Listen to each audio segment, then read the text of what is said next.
then I'll just double check to make sure it's going, but it shouldn't be a problem. I do not have They enough make water it for this. too easy to do this. Oh, and there it all goes. And now you're dead. I have a lot of party fouls when it comes to setting up the. I keep too many beverages close by my computer. Yeah, unfortunately. Oh, wait, next to the keyboard? That's the problem. Oh yeah, it was Blanton's the last time too. It's like of all things, why did it have to be? Poor thing. Why did I have to do Blanton's? Is there anything Not- else I wanna pour? God, take my eyes, but not the Blantons. That's right. Damn these eyes. All What right. do you? Well, okay, so we are live. I've verified, but I had to close out the window. The laptop I have down here just isn't powerful enough to have the stream and this going all at the same time. So, Create a channel to join. Oh, I can't join the chat. I can just see it. where? I don't think it lets. Oh, I'm just in the. Oh, I probably need to log into my YouTube or something. Yeah, if you log into YouTube, then you can chat. There we go. We'll just swap in here. What's going on, everybody? Brian, Chris. Let's kick this in. Let's do this. I probably need to. I don't have it wide enough, I don't think, to log in. So, what did you end up? Oh, let me just. What's up, Sean? What did you end up pouring? What's everyone drinking tonight? Well, that's what I'm going on this. So, my wife is she's getting better, but she's still pissed. I mean, what's another day? But it's because there's just too many bottles, and the bar just has like sample bottles that have gone over my wingspan. So I'm just trying to kill stuff. This is a media bottle that was sent. And it was a media bottle sent that I've yet to open. I just poured some, and this is the Booker No batch of No Strangers batch from April of 21, or the fourth release of 2021. Oh, you're almost. Yeah, you're doing good. You're almost caught up. Yeah, it's like just like 2.5 more years to go, and I'll get there. Aye. I mean, I'm not an idiot. They go, "Hey, do you want a sample?" I go, "Yeah, absolutely. Send me a sample." And then it just goes and sits in the corner forever. Yeah. Yeah, that's funny. I mean, it's not, but it is. Where is this? Where's this email? Eventually, I'm gonna get logged in here. What do we got? Little Rebel pick. Chris drinking a little bit of the Rebel pick. This is not giving me this this code. I'm gonna get it. Tap yes on my phone or tablet. Yep, that's exactly what I want to do. You just gotta send me the notification. I didn't know Booker's. Brian says the Booker's Lumberyard batch. I don't remember what that one was. How long ago was that one? I don't keep up with the Booker, so I'm not actually sure. Neither do I. Oh, I've got some of like the early, like when they just started naming batches in the back. But beyond that, I haven't purchased a Booker's in so long. But then again, it doesn't matter because you can't find it. that's so wild to me. We were just doing a recording. Actually, we had a really cool episode we recorded between Ryan and Fred and I last week. And it was called, it got the inspiration from Gary Vee, and it was called Over, Under, or Properly Rated. And we just took like all kinds of stuff. And I took Booker's boxes as just one of them, just like, because, people save them for some reason. Like, how would you rate them? Anyway, we started talking about how like for the longest time, like they were at like, I don't know, $65, and they came out with a press release and they were like, oh, we're changing it to 100. And then people got really pissed. And so they brought it back down. And then now, like, we keep like every single time they release something, they keep raising the MSRP $5, and nobody calls them out on it. It's like, because now they're back at 100 and nobody says anything. For anyone who hasn't been paying attention, and this might not be a super crazy thing, but I know you get the samples, you don't have to worry about this, but they did a tasting for the new Hardin's Creek Claremont. And I just saw the steep. Actually, we never got that one. No, it's the no, not the steep. I did get to try that. No, this is the newest Hardin's Creek 17-year. The 17-year stuff. Yeah, and so they're doing it from 3 different locations, and they did a tasting for it. But I just saw, I'm trying to find it again, but I couldn't. Oh, come see us. Last time I looked on the Beam website, they have more tastings up, so you can go to see events, and it says when they're hosting what, but then they made a list. So you can do a new product tasting. The next one's July 12th. New product tasting where you'll be able to taste the next one, which is Hardens Creek 17-year Frankfurt location. That's on 7/12. But it goes ahead and it gives you actually all of the releases and what those dates are. When you sign up for one, they have a bigger tasting where you can do it with, I don't know who else leading it, but then they have where you could just taste the product, and I think you get a cocktail. It's $20. But they say on here, on 7/12, Hardens Creek, on 7/26, Distiller's Share number 3, on 8/9, Baker's 13.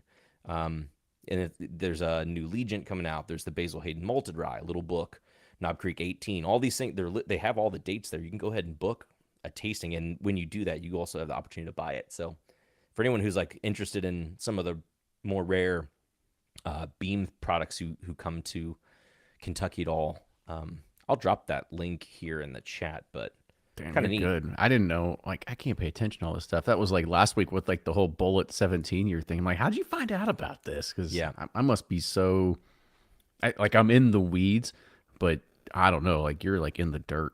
Well, I just saw this one was interesting because someone had messaged me about when they did the Claremont one, and that was sometime last month. But then they made a post. It was like just a silhouette or a side of the bottle or something, and so I went to the events page just to, or maybe it was even linked in their profile, just to see where it would take you. And just on that page, it says featured products, and it goes all the way till December 13th, and it's that's kind of cool. They're really changing a lot of stuff up at that distillery. They really are. I'll take your word for it. Yep. Keep Modernizing pumping up those 17, 18-year releases. People won't stop lining up. I don't blame them. What slogan are they working on? The modern take on bourbon. No, shoot, someone else does that. I was about to say. Anyway, If I'm Jim kidding. Beam comes out and says we do the modern thing, I'll be like, that's that's not you. That's not you. Come I on. need to go to the kitchen table, have a meal. It's good. We're Decent gonna get some pizzas some and fireworks flatbreads, in I our guess. episode too. So, America. Whippersnappers. Well, cool. So everyone who's here in the chat, we just decided you could see that Ryan is not with us today, and so we had our episode that we were gonna dive into, and we thought, why not just try this out and see about kicking it live like they do with some of the other ones. So here we are, Why not? live. Want to go ahead and get into it? Yeah, sure. Go ahead. Cool. Do the lead in. I'm here for All you. right. Awesome. I'm probably gonna use some of that. Maybe I'll use some of that bean talk anyway. So we'll see. Cool. Here we go, everybody. Hey everyone, welcome back to another episode of Behind the Pursuit from Bourbon to Brand. However you found us, we're glad that you're here as we get a behind-the-scenes look at the Pursuit Spirits brand. I'm your host, Brian Bikey, and joining me, as always, Ryan, why don't you go ahead and introduce yourself? That's right. Insert the cricket sound there. I don't know, whatever it is. He's taking a little holiday today, so it's just me and Kenny hanging down. The last time we talked to him, we said, Ryan's like, I always work. We're always working. And what do you know? Lo and behold, he's actually out not working today. So Yeah.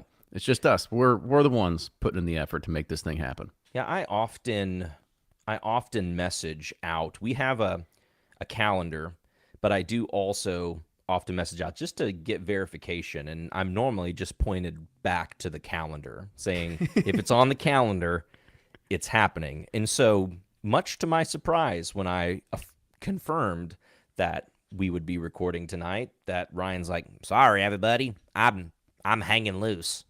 So He's on a tri-tune somewhere, probably just getting pulled by a boat and maybe getting flipped into the lake. But other than that, like I said, it's one of those things that, I was here. We'll take the opportunity. I'll take a solo go at it for once. that's right.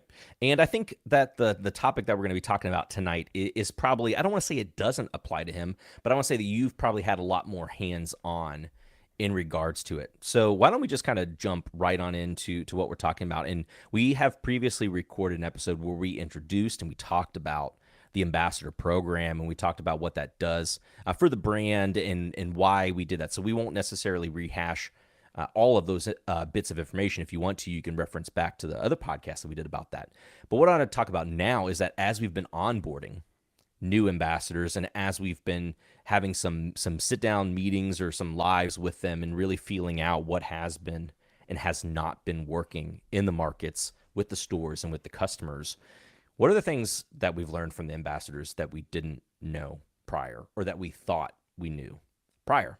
And so, Kenny, as you've been kind of the main host and information giver outer for the program, it's kind of apropos to have you here diving into some of that. Do you want to do a little lead in before we start kind of diving into some of these talking points that we've already identified? Yeah, sure. I mean, it's one of those things that, yeah, I guess I'm the conduit to it all. I'm also the lead documenter and everything like that. But it's been one of those things that, yeah, we've harped on it a few times on this episode, or sorry, on this podcast before, about what the ambassador program really does for Pursuit Spirits, and how we need these people to be our voices in the market.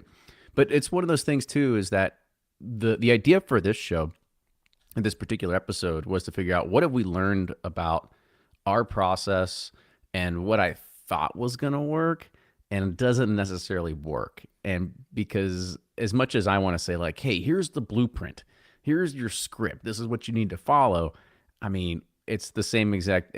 What was Mike Tyson's famous quote? Like, everybody has a plan until you get punched in the face. Like, it's the same exact thing. It's like you think you have an idea of what you want the message and the delivery to be. However, it's never always going to be that way, considering you're not the one there, and you're not reading the room every single time.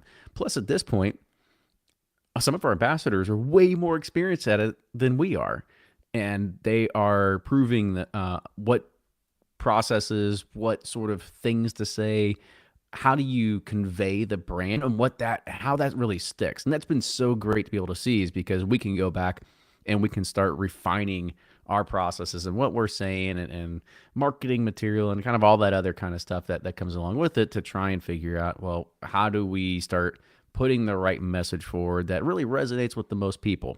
So that's and we can already say that one that doesn't resonate is Ambarana. That's right. But then again, it's also, and that's what we'll probably set the stage with this, is that we've got to understand is that if you are, and I beat the horse to death every single time, if you're listening to this podcast, you listen to Bourbon Pursuit, you know who we are. Say it, Brian. You're a niche. Shoot, I don't even know how to. A You're a niche of a niche of a niche. Yeah. Now, I just want to know from everyone who is watching, if you would. We talked about this, the three of us, whether we should get some shirts that say niche of a niche of a niche, and like on the back say Pursuit Spirit, something like that. If you want a niche of a niche of a niche shirt, let us know. Maybe just the 1%er of bourbon. That's right. Yep. Maybe that's what it comes down to. 1% of the 1% of the 1%. Yes, the 0.5%, whatever it's going to be. Yeah, I mean, that's the good thing that we've been able to do, is try to figure out exactly what are people saying and what are they doing. And I've said it before, is that we have to have this ambassador program because the people that do listen to this aren't necessarily the overall population that we need to reach. We need to get into the average and everyday consumer and stuff like that. So let's kind of break it down. Like, what have we been learning, and how are people trying to convey themselves and being able to start talking about this? And there's been a few things that have kind of come out of this. And the first one is the big one. And I'll kind of talk about that one. And we'll definitely break this down. But that was, and by the way, I want to give a shout out to Mike Delore and Steve Breen. They're two of our probably the ambassadors that they've sold the most every single time, and they keep knocking out of the park. And so I had them lead this session to kind of talk about what works well for them. And Mike's suggestion, which has actually started to work out, there's some other ambassadors that started using this, is to say, lead with the rye, which you might think, well, you go in and you're like, hey, I'm a bourbon person. I just want to try the bourbon. I don't want to try the rye. And he convinces people to say, you got to start with the rye. And I'm sure you can probably start thinking, if you're listening to this and you've had the bourbon and you have the rye, especially if you had 7cc, the version, well, if you try the rye first, it's almost a little bit easier going. It's not as punchy. It's not as polarizing, I guess you could say, at the end of the day, because the rye is it's a sweeter side of rye. It's something that you can easily get behind. And Brian, I'm sure you've had the rye before as well. That when you have it, you're just like, oh, all right, this is a pretty good rye. It actually kind of tastes like a bourbon. I wouldn't know if it was a rye if you would have put it in a blind lineup. Hmm. Yeah, I was at, when I saw this point too, I was actually trying to go back to the flight that I like to lead people through, and I couldn't remember if it starts off with this or where it starts off. But yeah, it's a great call. I always think that I know a lot of people, they prefer to line up the bourbons prior to the ryes because they have the polarizing profiles, and you don't want to mix whatever things up. But yeah, I also agree. I think that if you're going to get somebody's palate set up to notice the sweetnesses in a bourbon that has rye in it, that starting with a rye can help. This is not to take away from how enjoyable the rye can be on its own. That's not what I'm getting at. But I think that you start to neutralize some of those flavors that are uh, from the very beginning, that will be through line through all those products. And I think it allows the sweetness of the bourbon to come through, especially because a lot of the people who are going to be tasting, they're probably not experts. They're probably not, huge profile-y people. And if you can grab them from the beginning with rye, then you may have just switched them from something that they thought they were going to be coming in and grabbing anyway. Oh, for sure. And that's one of those things about the Pursuit United rye. It does have this sweetness to it that it doesn't fit that typical rye profile. So you usually do. I mean, that's what they've said is like you've got to have people, you got to convince them to try the rye first because some people go, I'm not a rye drinker. I'm not a rye drinker. But when they do it, they kind of like a light bulb goes off in their head. But the funny thing is that at least from some of our ambassadors that started picking this up, they're finding out that the rye outsells the bourbon 2-1 now Hmm. because of this sort of switch in mentality. Because as soon as you try the rye, it's a little bit easier, a little bit try to take it down, and then they try the bourbon. So once people try the bourbon, the way that some of the ambassadors said this is that it's a true 108. Like you're gonna get that full body experience. It's gonna be the full mouth feel. You're gonna get a little bit of the burn that comes with the Pursuit United bourbon.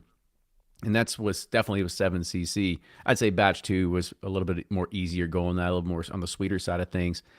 But that was one of those things that they really found out is that people find that as soon as they try the rye first and then try the bourbon, they go, well, let me try that rye again. And that's Come on. when we can start, I don't know. And I mean, as bad as it sounds, like Ryan and I, we talk all the time. We're like, it's really weird that when we talk to distributors, they're like, we need more bourbon, we need more bourbon, we need more bourbon. And we're kind of like, but our rye is really goddamn good. Like, like what? Yeah. Like we got to get more people on it. I mean, if Sagamore was able to build an entire business on their rye and we're using a lot of their products, like there should be something that should gravitate towards there. Now, I get it. It's all marketing and some other things, but the product in itself is just phenomenal. I think that what we've been able to put together is something that is truly remarkable, and it definitely stands up, much as the reason why we have all these medals behind our names with our products as well. But that just kind of goes to show you that we're creating something that's a really good product, and we just need to keep pushing that and resonating with it. And I think there's a lot of other kind of points that stick that come from here as well, especially when you start talking about the rye, and that's the state of origin. I know a lot of people have said, when you start talking about this, like it's a true Kentucky and Maryland rye whiskey blend, and nothing on the shelf is going to taste anything like this. And that's the reason why the rye really outsells the bourbon when you can talk about it in that way, because people that have tried rye, what do you think they've tried before, Brian? 95.5. All the same stuff that everybody else has. Exactly. And so it's like if you want something different, you want to try something new and interesting that isn't the same thing that you've always had, well, here's your opportunity to do that. And I think what we've been able to, and I know what we've been able to put together is a kick ass rye that pretty much holds well up to anything and kind of, I would say, punches above its weight class against any of the bigger ones that are out there on the market, too. Yeah. Did you hear on that kind of point? Did you hear from anybody about whether or not you sent a picture the other day where you were just trying to you were looking at what Pursuit looks like on a shelf with a bunch of the brands. And in that particular photo, it's separated out bourbons, and you didn't see the side of the shelf that's all rye. Do you hear any feedback from anybody in regards to stores that have it, them all gravitated towards one another, where Oak Collection could be next to the bourbon, could be next to the rye, and whether or not, that is more or less helpful? This is probably maybe more from the stores than it is from the ambassadors. versus a store that sections it out by type. Because even in those stores, like you sent that picture, I would feel like might even be harder to lean towards Pursuit United Rye because I almost always have my back to the rye section. Oh, totally. And I think it's definitely a store by store thing. So you can only take it, so much. I mean, and by the way, the picture that he was talking about was from Total Wine. I sent a picture of our stuff at Total Wine and I said, can you spot our bottle? And the unfortunate thing is, even some Total Wines, they do everything by alphabetical order. So even if you try to put your something somewhere else, like it doesn't matter. Since we're P, we're going to be next to O or whatever it is. And by the way, if we're next to Penelope, that's okay. Like they're doing okay. So hopefully we get to, if people are looking down there, you'll find us as well. But I would say that that does hurt us a little bit because you don't get to see all the bottles next to each other. We don't have a whole lot of SKUs out there. And if we only have, say a store brings on just our flagship, we only got one bourbon, one rye. Well, it's a lot easier. I mean, let's take a great example. You look at barrel bourbon, you look at that on the shelf, and you look at barrel bourbon, they've got anywhere between at minimum 3 up to sometimes 10 right next on the shelf. That's eye catching. Like that is something that you can really see, and you're just like, okay, well, there we go. They must be doing something good. Versus just this one little guy's got their bottle right here. But we'll get there. I think we'll get there with more SKUs and more things over time. But I also kind of wish that you didn't have the rye in a different section than the bourbon, only because most of them are all coming from the same. I wish it was just like one maybe big American whiskey Yep. category was Yep. probably the best way, because a lot of them are all coming from the same place. And there's not a whole lot of times when people go in, they go, I'm looking for a great bottle of rye today. That's just not the hot word. Yep. Do one thing that's in my mind real quick. So I feel I don't know if it's one of the talking points we're going to talk to, but I'll throw it out there. Do you ever have folks who do comparison things they've said, hey, if you liked this particular product, this is going to taste close to it at all, and if they found anything with United, and I tell you, spoiler, I'll tell you why. So earlier today, I was drinking the I almost poured it, but actually maybe maybe that's what I was drinking right before the rye, the new Chattanooga Bald and Bond. And then I just so happened to also open, and I was working on making some batch old fashioned with a new bottling of the Michter's American whiskey. And now, obviously, one is like 80 something proof, and the other one's 100 proof. But Michter's products have a decent bit of like oak char kind of age or whatever to it. And I was like, oh, this is especially price comparatively, these are interesting similar products. And as I'm tasting this United too, I feel like I would, if there's someone who normally comes in and maybe leans towards Pikesville or something like that, they'd grab that off the shelf. Just off the top of my head, without having a comparison, I would feel like that could be a good way to kind of like grab somebody and be like, hey, or if you're normally used to being a Heaven Hill buyer, if if you've stepped up from Rittenhouse, do you drink rye? That would be something that maybe would exchange in their head. I've heard of that.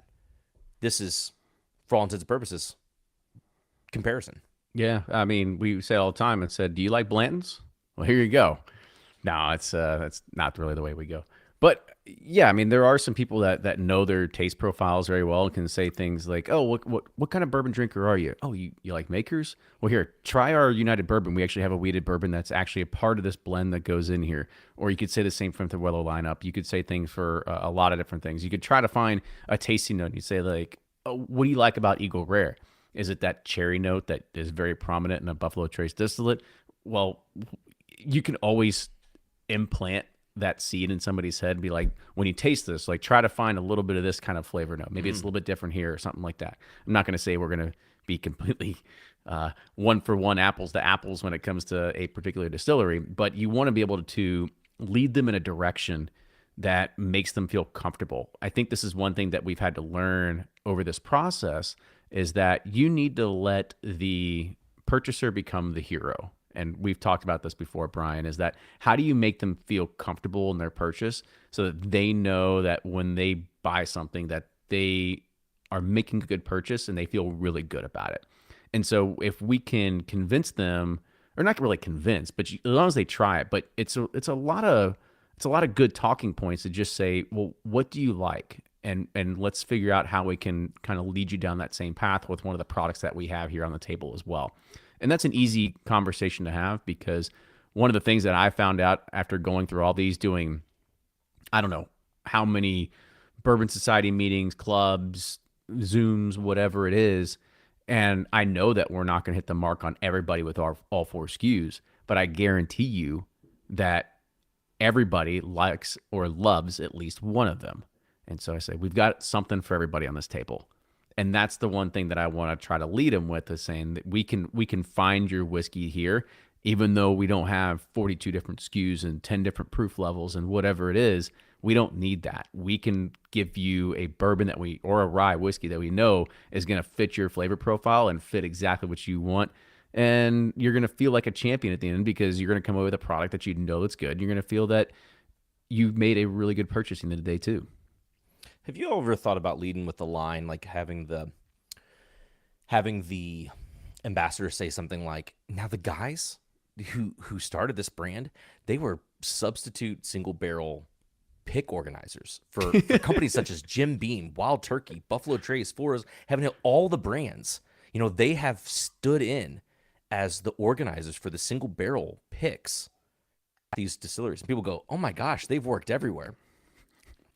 I wish we could say That could we that had could that work, kind of right? clout. That could work, Yeah, right?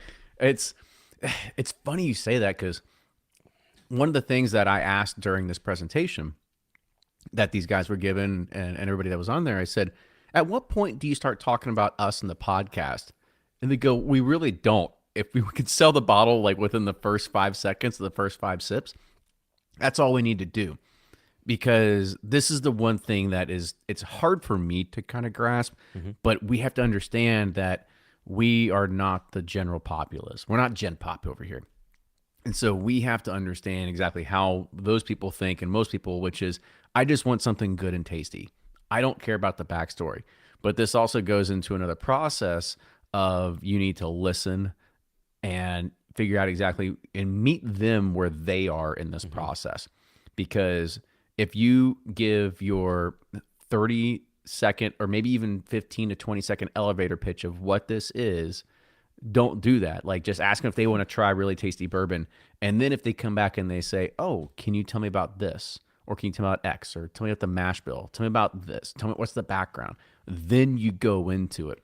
You don't need to sit there and put the cart before the horse and try to establish credibility and validity before they even taste the product, because they need to understand whether they like it or not. And if they do, then that'll leave them wanting more information. That might even have them wanting to go and walk around the store and Google it as they're sitting there walking around.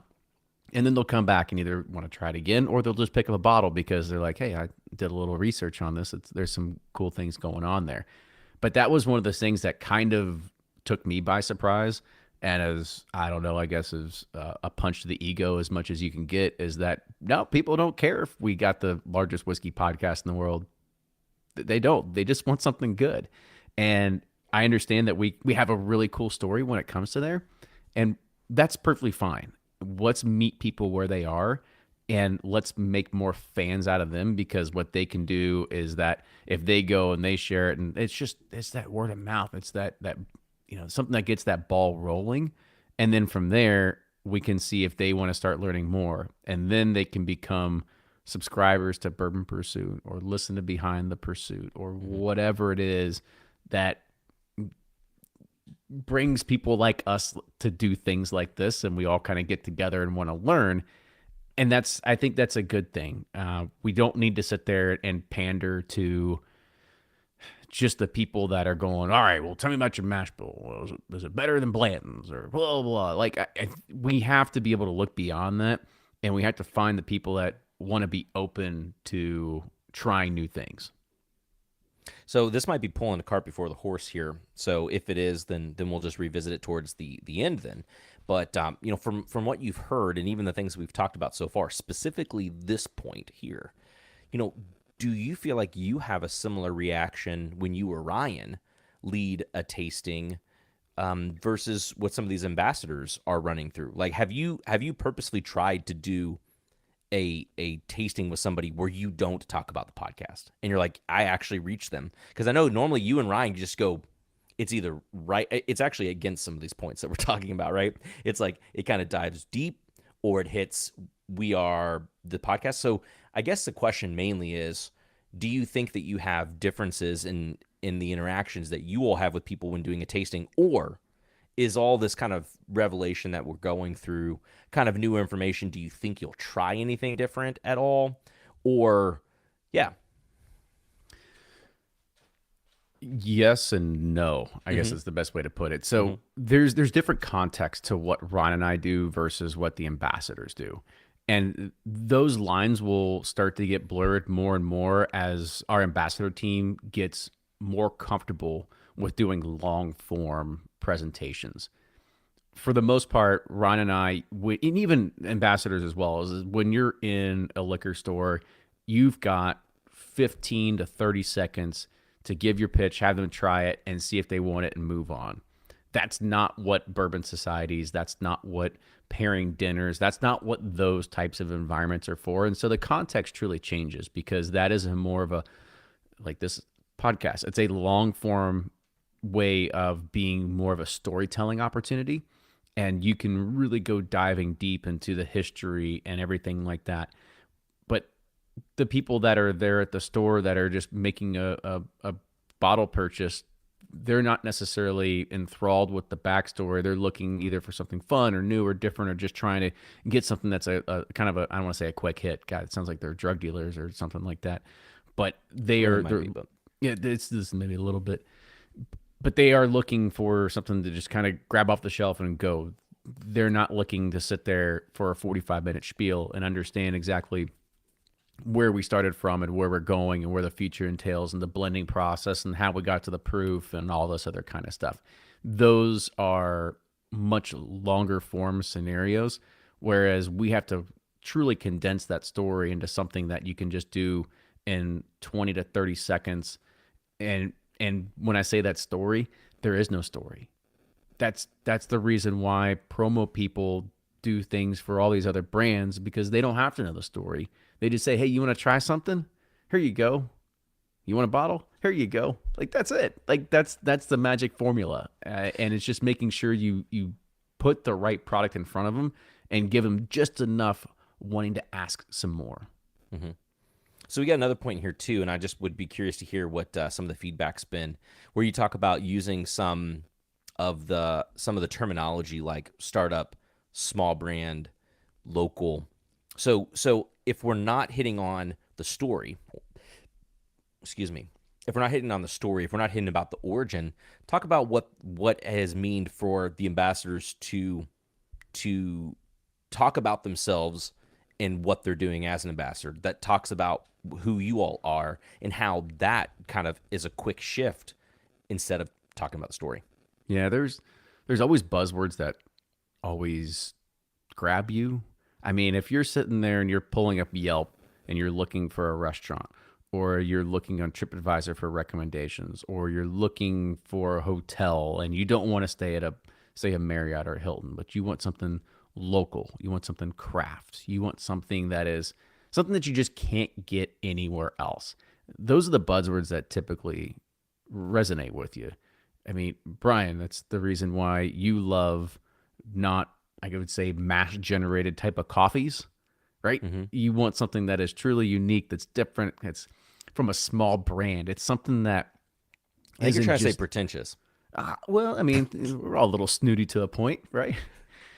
But that's one of those things that you have to be able to captivate. You have to read people as well, because if you're in a specialty kind of shop, let's say you're in a Justin's House of Bourbon, you don't go to Justin's House of Bourbon to go and try to buy a 1.75 liter of a value brand of Evan Williams. Like, you don't do that.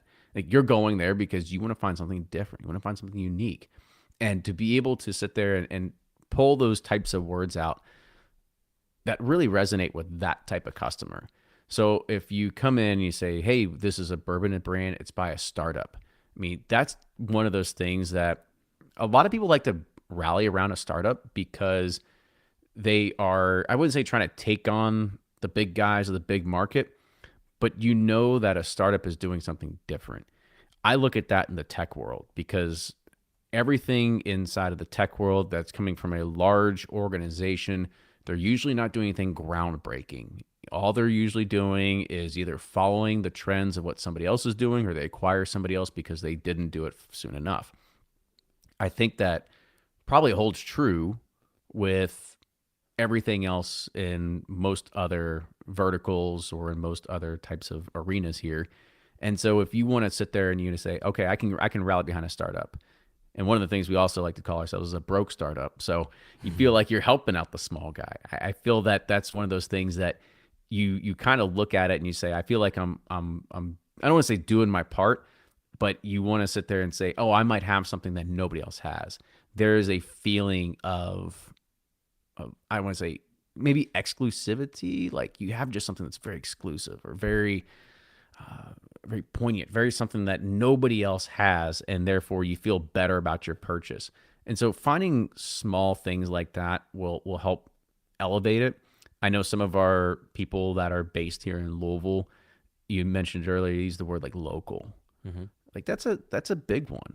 I mean, if you want to be part of a community and you want to be feel like you're building something, that's one of the things that have really stuck home because we're not a for lack of a better term, we've been talking about drinking Jim Beam products before we started recording. We're not Jim Beam. We're not headquartered in Japan. We're not a multi-billion-dollar organization. We don't have endless supplies of marketing budgets that could crush anybody. No, we're a small brand. We're local. We're right down the street. We're part of your neighborhood. We're part of your community. You could catch me at the neighborhood picnic or whatever celebration will be coming along. I think those are the things that we want to try and stress that we're a part of this. We all have, something to be able to provide as a part of just being that community, and that's really the things that hopefully we can kind of really nail that home. That's what I want to do because those small little buzzwords can mean a lot to a demographic that does care about it because you don't want a mass marketed product. You don't want something that just everybody else has, but instead you want something that's truly unique, different, and kind of just says something that's me. I want to be part of that tribe. Yeah, I thought it was weird when I walked in the store and I saw 10% off lawn care neck tags on the bottles, but Yeah, that's we're doing what we can. We're trying the coupon route next. that's right. That's right. You It's just feel a funny. Groupon. Yeah, Groupon coupons. It's funny you say that. I remember a long time ago. Do you remember Jefferson's used to have hang tags that had dollar bills on them? No. Yeah, I remember that. Like I mean, they had hang tags that were like underneath the seal, Mhm. but it was like a $5 bill.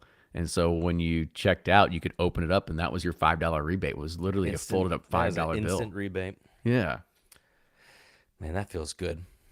yeah, That feels it good. makes me feel good about your purchase. That's right. But I don't know.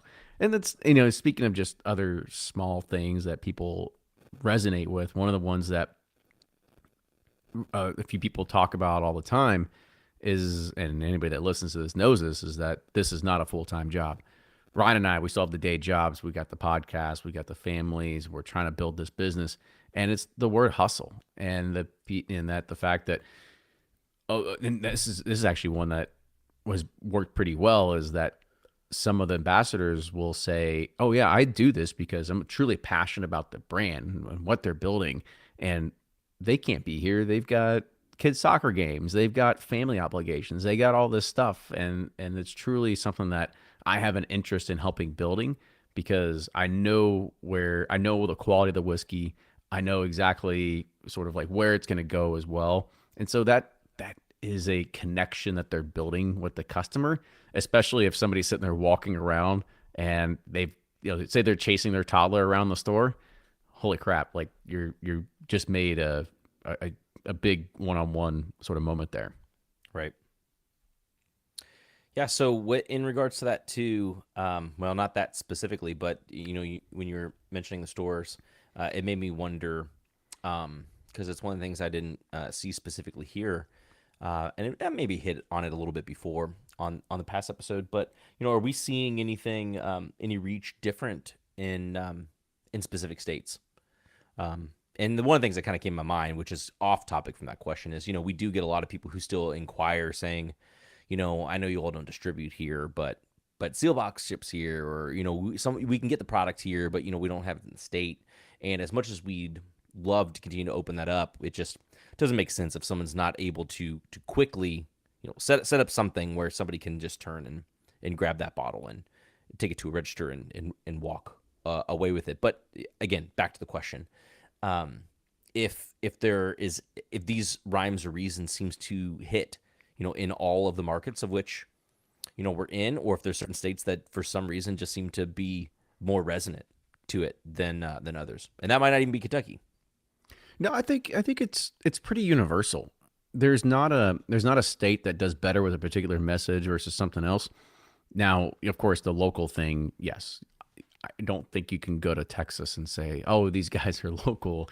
That ain't gonna fly. Yeah. But everything else truly does resonate. You just got to find the right consumer, and that's one of those things that as an ambassador or even as a normal human, you're listening to this. You just have to know how to read people. You have to know how to have a conversation.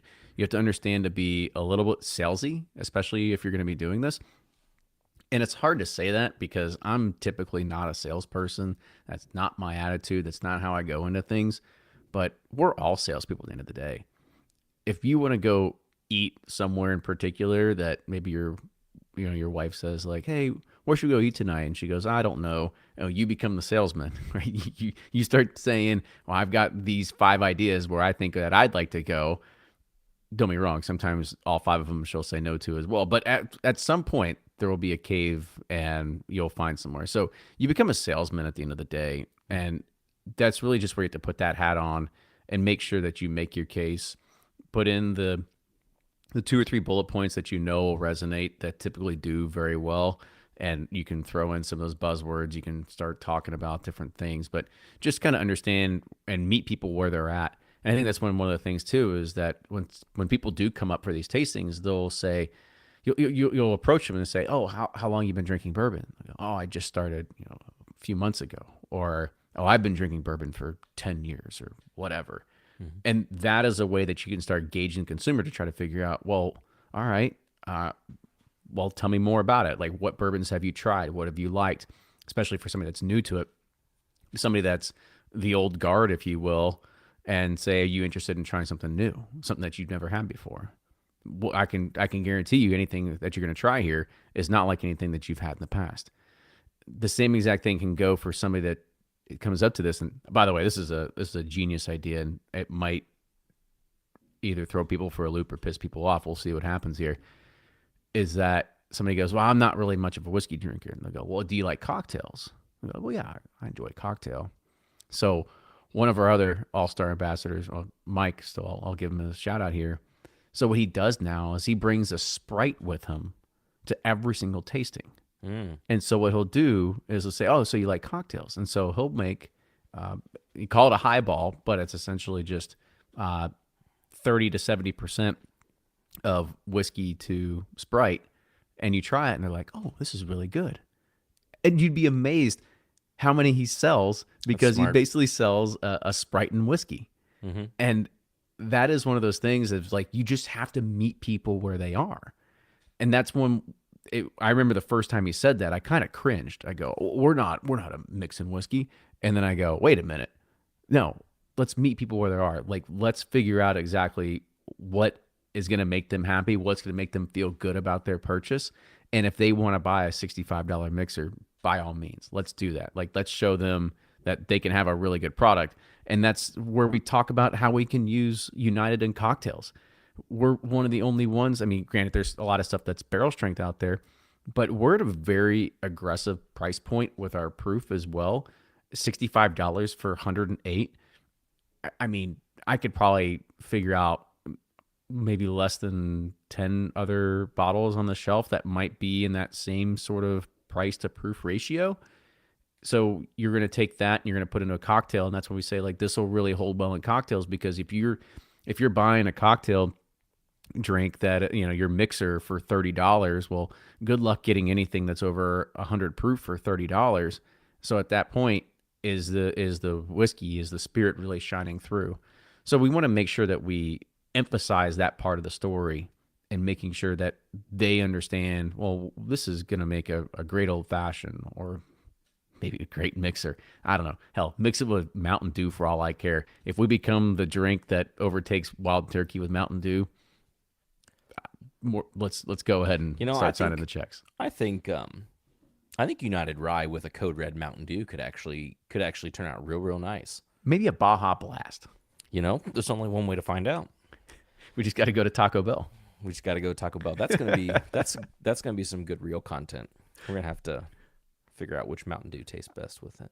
I don't. If there are other points we want to hit, I want to make sure we get on those. But on at least the topic that you were talking about, I kind of figured a good kind of closing question or a way to maybe start closing it up.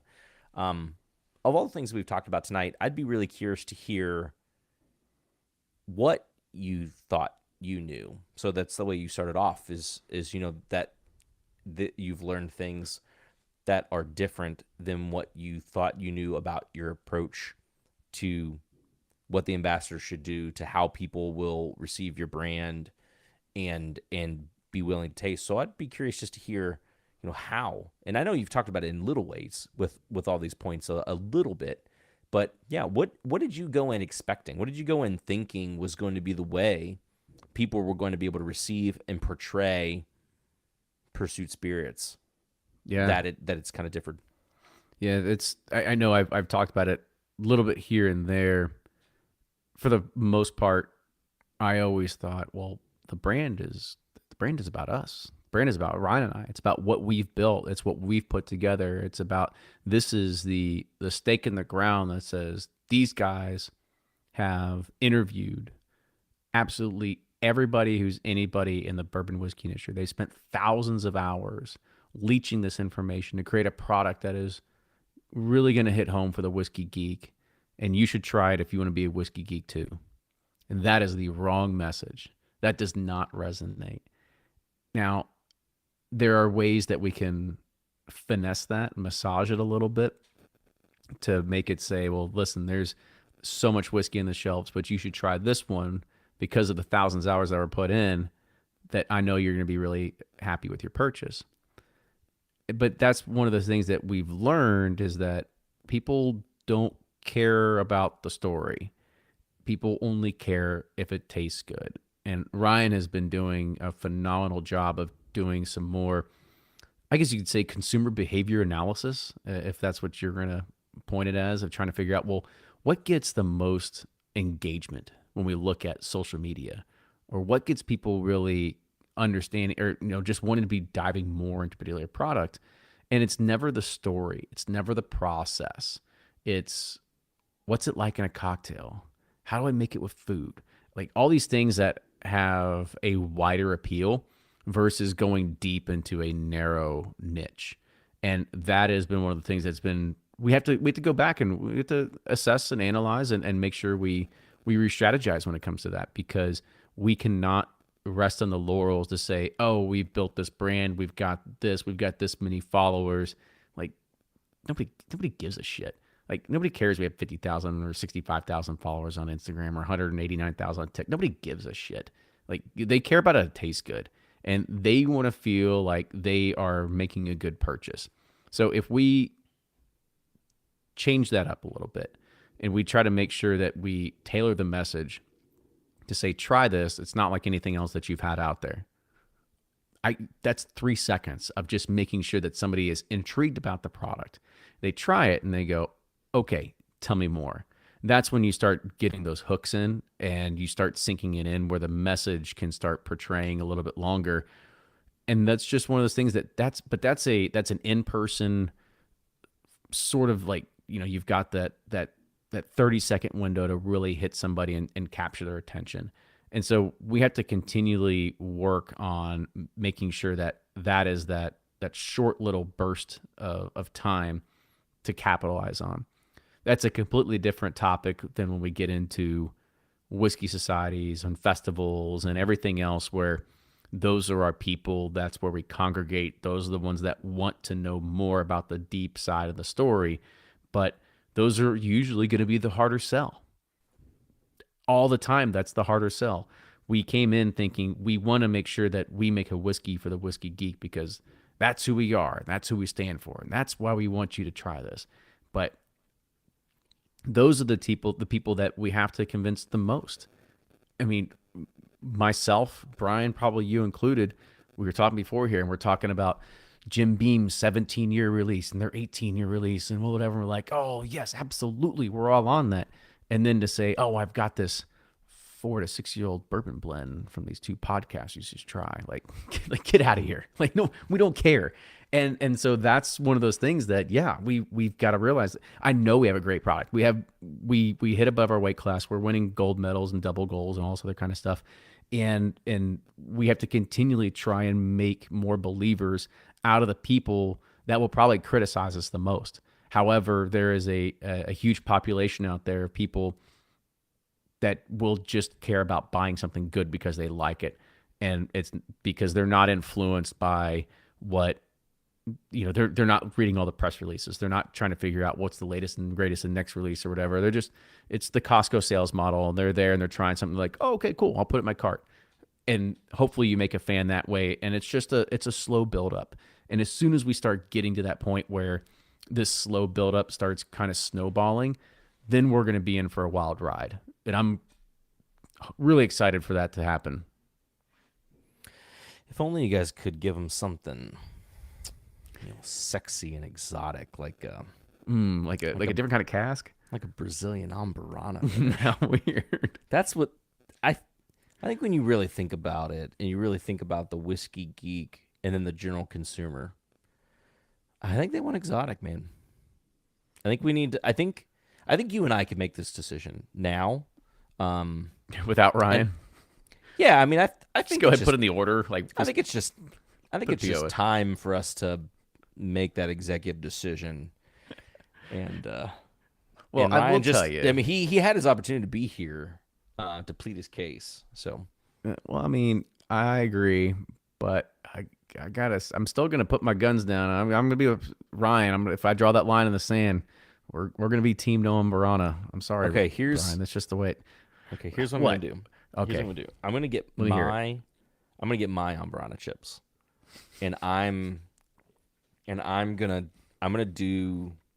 do this, and you don't know when, and you don't know how, but it's coming. It's like Slapsgiving, huh? That's right. All over again. That's right. So I will say this, and Ryan and I, we have pretty much agreed that we have to quit fighting the finishing trend. Hmm. There's no way that we can get around it. As much as we wanted, and we still, don't get me wrong, we still love our flagship bourbon, flagship ride. Think it's great product, but the new whiskey drinker isn't the same, and the new people that are coming into it, it's not the same category and type of people that were getting into it 5-7 plus years ago. People are coming into it and they're like, oh, I want my whiskey to taste different. I want it to taste like this and blah, blah, blah, blah. And the way that this category has shifted, and anybody that listens to Bourbon Pursuit knows, you listen to This Week in Bourbon, there is so many damn new releases out all the time. Yeah. And it's typically based on some kind of finishing vessel.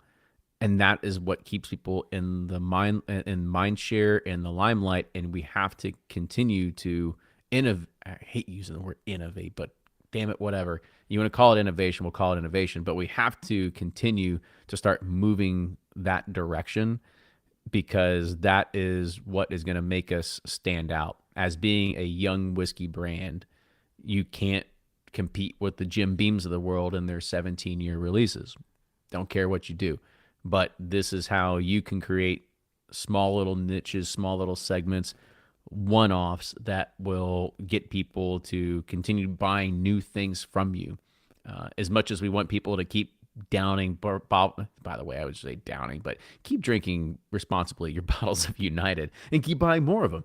But you do want to try something different. And as much as we want to be, like, the whole thought process was like, we'll be like Michter's or Weller 107, where It's just something that people love that you can always get, always available on the shelf.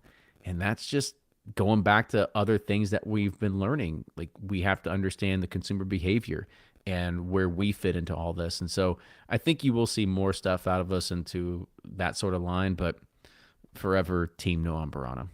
Well, just as a maybe an aside, if you were to take your Pursuit Spirits hat off for just 1 second, what do you think about that comment about the new whiskey drinker trend changing and needing to have finished stuff? And it again, I mean, because I still talk with people in the industry and they're still purists, right? They're still pretty Kentucky straight bourbon whiskey, unfiltered, like that's the way it's supposed to be.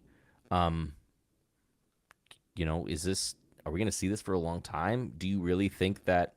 I obviously see it from a business perspective, and I like finished whiskeys, but I'm just kind of curious what your thoughts are on that, about that direction. If you're one of the big six, Heaven Hill, Brown Forman, Campari, blah, blah, blah, blah, well, you don't really have anything to worry about.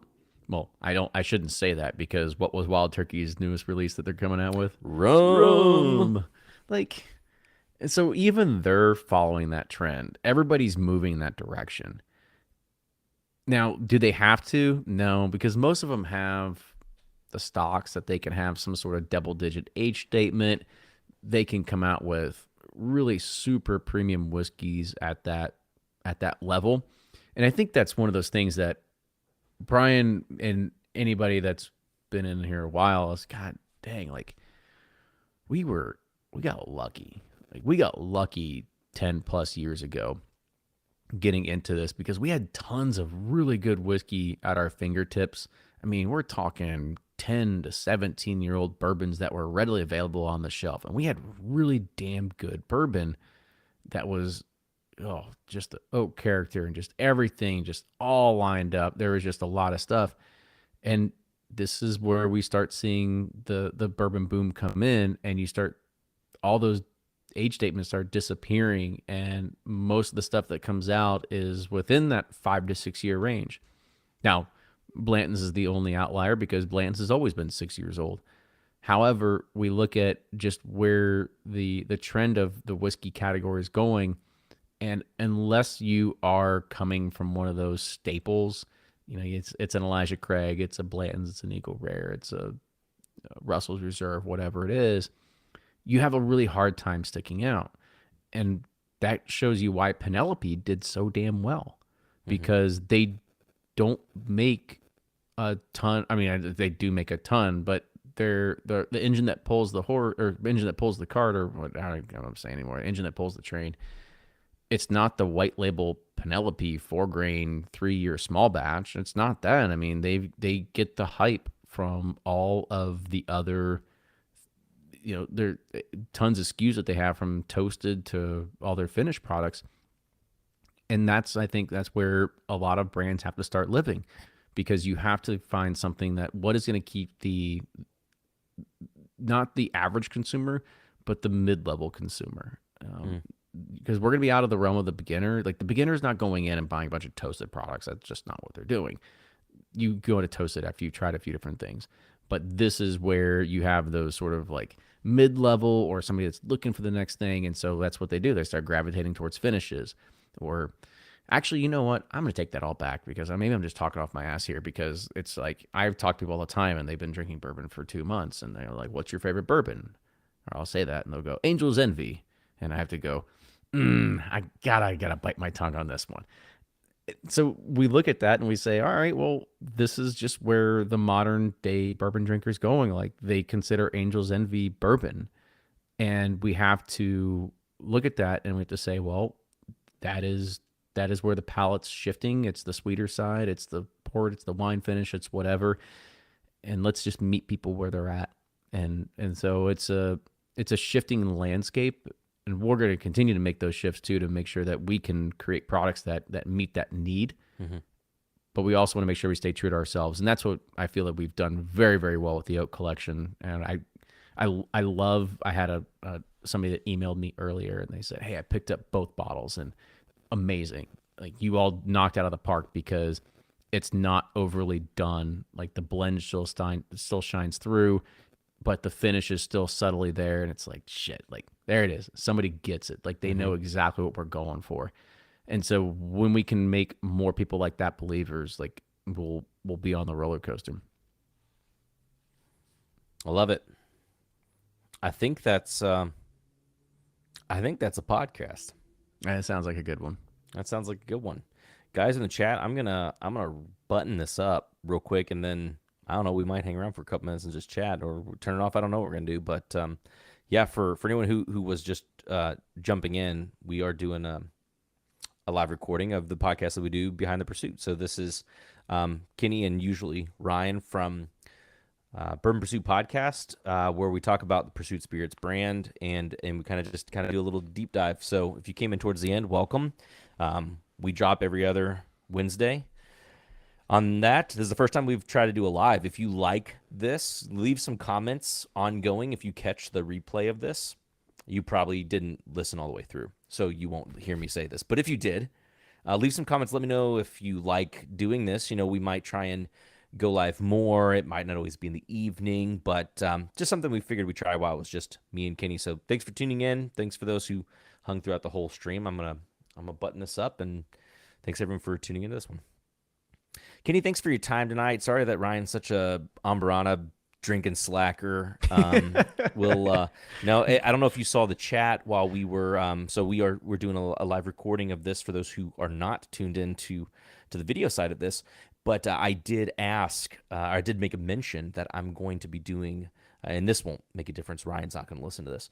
A blind flight of some Ambarana finished products, just to kind of do a little shootout. And I think I might invite Ryan.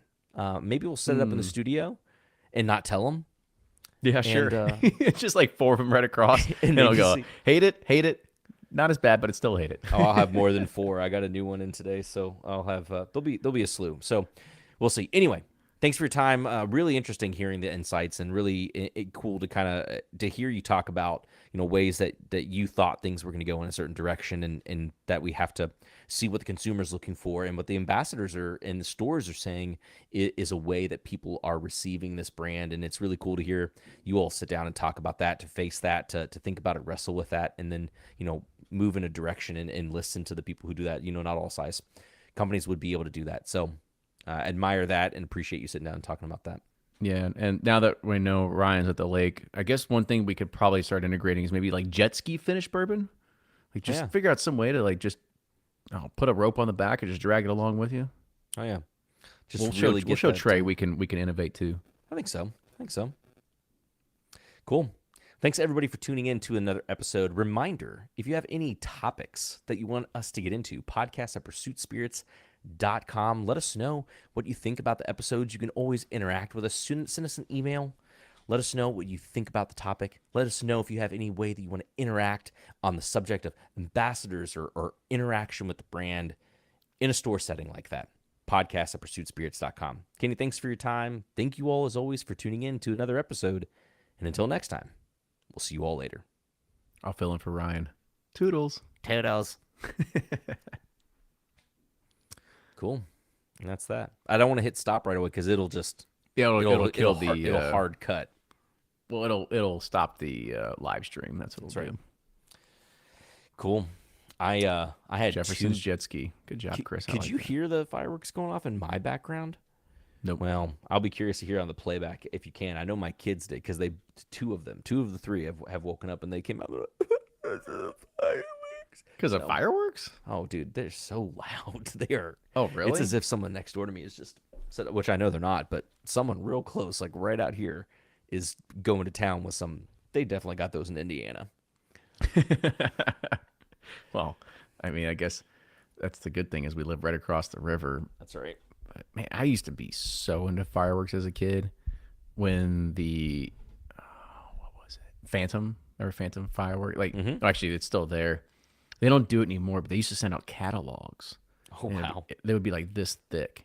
And so I was so into fireworks. They would send it like, a few months in advance. I would sit there and like a kid at Christmas that would get a toy catalog, I Mm-hmm. would circle all the stuff that I wanted. I'd get the coupons and do all this other kind of stuff. Very rarely would my parents allow me to follow up on that because they're like, "You're not wasting $250 on fireworks of your Oh own my money." I gosh. was like, "Okay," because I save up all year, and they're like, "Well, we'll take you, get a few things, but you're not wasting all your money on fireworks." Strangely enough, this checks out. I'm not. This checks out. A little bit of a pyro. Yeah. I was trying to figure out whether you'd ever integrate. Do you ever integrate any fireworks into your Halloween thing? No, we That would have had been cool. yeah. Foggers. You had Oh yeah, foggers I though, had right? fog machines. I had like two or three of them, but there was fireworks. You're a little bit too close quarters, and everybody's like from here to the back wall. Like that's how That's far right. you away are from the street. So That's right. there's a lot of room for things to go wrong there. Yeah, for sure. Cool. So what do you got plans for tomorrow? I we're gonna go cook out at a buddy's house. A little pool party action. So I actually haven't checked the weather. I know it's been pretty crap for the last little bit. Today was nice though. So if it's hopefully it's nice tomorrow, we're gonna do a little of that. Do Yeah, it's nice and hot a today. little, yeah. So I'm looking forward to that. We've got a pool set up for the kids in the backyard, but it's just a thing. Going to a real pool is different. I get to jump off Yep. the diving board, show these kids how to do a little back gainer or whatever. Yeah, So splash comp. that's right. So yeah, I think that'll Good be deal, fun. What man. about you? Let's see. So our neighborhood has like a 4th of July parade. They call it a parade. It's not a Mm. parade. It is where all the kids get on their bikes and there's like one guy in like a I don't know, like a 67 Chevy whatever and he leads it. And so he's just going really slow and the kids are like riding bikes and they got all their streamers or whatever on their bikes and so all the adults basically just walk behind them.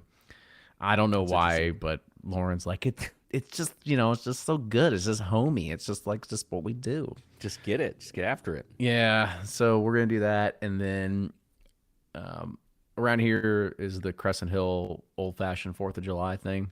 Oh, So they'll have vendors and booths, which I, I mean, maybe next year, but there's always a West Six booth there, uh-huh. and they've got some other stuff there. And I was like, it's like right here. I was like, why don't I just get a bourbon slushy machine and just serve Yes. bourbon slushies all day? Yes.